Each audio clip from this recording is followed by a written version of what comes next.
if you talk to a lot of the leading social psychologists over the last decade, 2 decades, there was this growing perception that a lot of their classic results were just like not real. There was a crisis of confidence in the field. There were all those fraud cases we talked about early in the term. But there was this general feeling that it really wasn't clear which empirical results in this field were credible. So how can we assess robustness? How can we make progress in this field and try to figure out what to believe and what not to believe in this body of research? A couple of years ago, the Center for Open Science and Project Implicit posted a public call for collaboration. And they said, well, let's try to get as many labs as we can to do a replication of these 13 classic and prominent findings in our field. It's a crowdsourced model. So instead of there being me, one lowly scholar or one lonesome scholar taking on a field, we're going to have the sort of like the power of numbers and the anonymity of numbers to sort of be part of a process to more systematically gauge robustness. How do they do it? They decided on these 13 kind of important experiments, and they created a standardized computerized interface to test these 13 experiments in one session. So they streamlined them down to their essence. They were experiments that you could do with 2 conditions, a treatment and a control. So they were kind of simple experiments, but classic experiments, and pretty low cost for the labs. It was like, download this thing. We have the whole experimental procedure. Put it on your computer network and recruit subjects. So all you had to do was recruit subjects. There wasn't that much additional work. And this is actually a listing of the labs. There's 36 labs. And, there's some in Brazil and the Czech Republic and a bunch in the US and Turkey and Malaysia. But, a lot in North America, some in Europe. And the plan all along was to try to publish it together. All of us were going to get together and publish it as a team in a leading journal, which is what they did.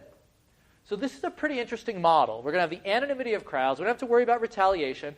We're going to get definitive answers because we're going to all do the analysis, in this case with different subjects. So by pooling the labs, you get tons of data. And then because it's so unusual to have these definitive tests of so many famous hypotheses, it's going to fly in a top journal. That's the idea. So a lot of people wanted to join in because then you get to put on your CV, hey, I got a publication in a top journal. So the incentives now are aligned around publication, not around getting 5K or whatever. It's like, this is what people want. Researchers want publications.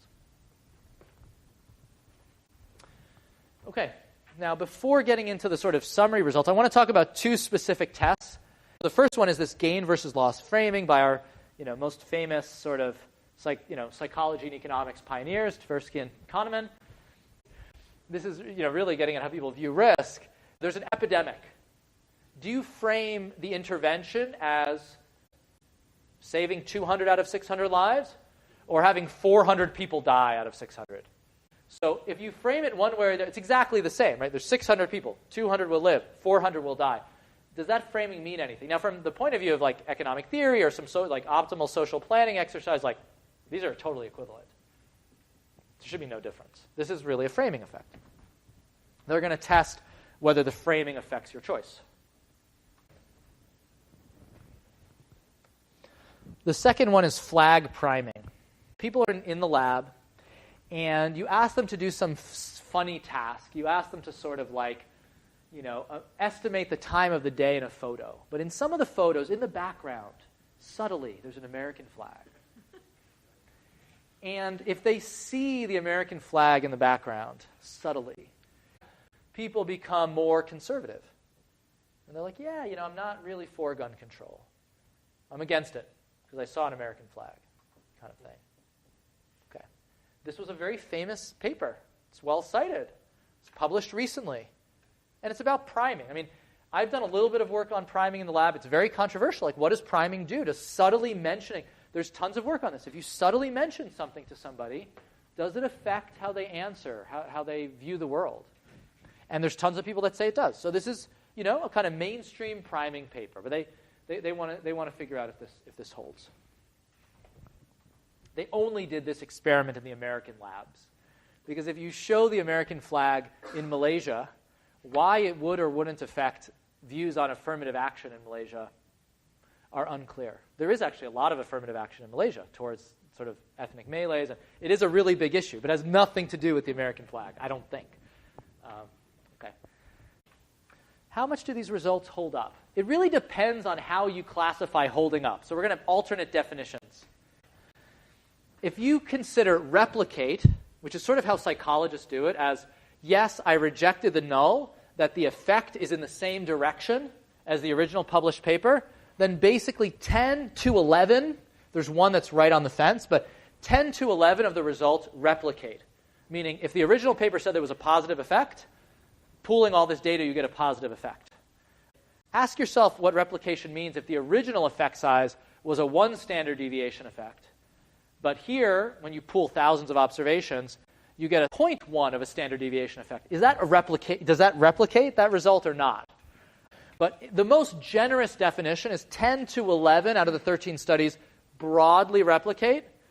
In a more narrow definition, fewer replicate. Okay, so how does this look? I love this figure. This is an awesome figure.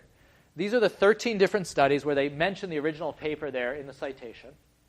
And this is gain versus loss framing and flag priming, our two favorite cases that we're going to talk about. What do all these awesome symbols mean? And X means this is the original effect size. So this top one is pretty interesting. This is one where the original effect was sort of moderate, a little less than a 1 standard deviation effect. But now the result from pooling all the data is that circle with those 2 whiskers around it. And you can see the whiskers are really tight because we've got 6,000 observations. So we're estimating an effect really precisely here. And you can see all those circles. So you want to compare the circles to the X's. And then the little dots are the individual study samples, where the shaded ones are the U.S. labs and the white ones are the international, the non-U.S. labs. So actually, for some of these famous anchoring studies, they found an effect originally, but when you replicate it, you get even stronger effects. So that's kind of interesting. So those are results where they don't replicate. The results are even stronger, right? I mean, like you can reject the original point estimate, but because the results are even stronger. For some of them, the X's and the big circles are closer, and then some of them, towards the bottom here, the original effect was also around 1 standard deviation, but these are the 3 that basically don't replicate at the bottom. And again, there's one that's sort of right on the margin. But so there's some heterogeneity. Now let's zoom in on gain versus loss framing and the flag priming. The original X here, which you can't really see that well, is over here. So this was about a 1 standard deviation effect. So for gain versus loss priming, there is a significant effect. If you frame things as gain versus loss, you get different choices. The magnitude of the effect is about half as large as the original estimate. So it's a question of interpretation. It's a much smaller effect than the original paper, but there is an effect going in the same direction. So that's pretty useful. The other thing you see is there's quite a bit of variation across labs in the finding. And we'll talk about why. Is it the samples they're using? Is it something else? Flag priming is just a dead-on 0. The original result was here, about half a standard deviation in normalized units was the effect, but that's just like a 0. There's no effective flag priming. If you show people the American flag, it doesn't really do that much. This is sort of how they summarize the results. You've got the original estimates over here, and then you have the sort of median and mean replication estimates here with the confidence interval. And here they even have the 99% confidence interval. These things are like, precisely estimated when you have this much data. So they're even taking like a wider confidence interval. And then we have something really nice over here, which is study by study. What fraction of the studies have the same direction effect significant? So again, if we're using that as our criterion for replication, how often does an individual study that you do, that we know is at least adequately powered and had the same instruction, so there's some quality control, how often do they replicate? This is like power.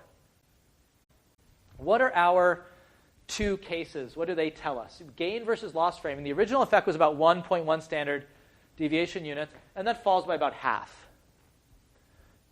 With all this data, you never get an effect in the opposite direction. 86% of the individual studies give you the same sign and significant.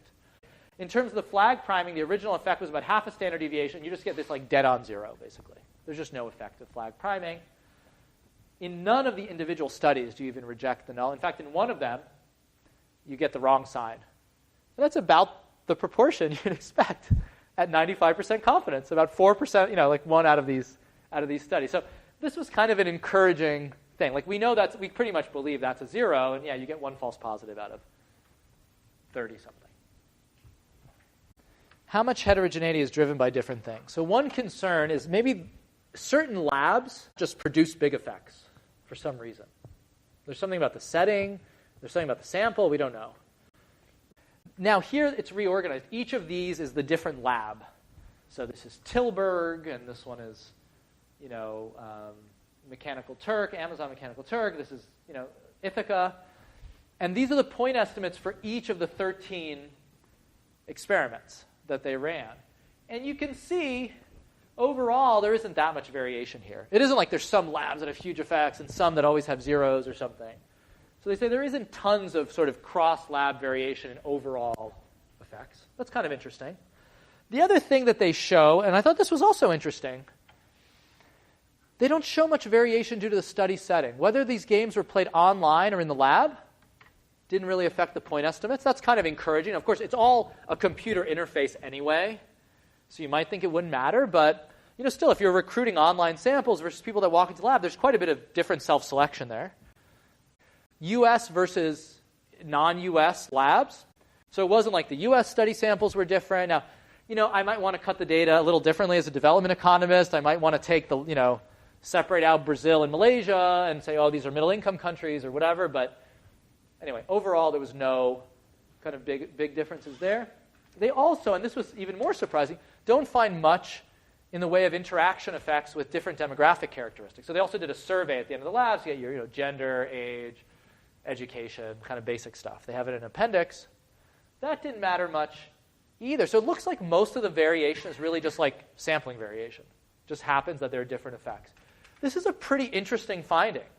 There's a lot of fear that there's a lot of lab-specific effects. Now, maybe there are lab-specific effects. Maybe the 36 labs that signed up to this are really similar in some way.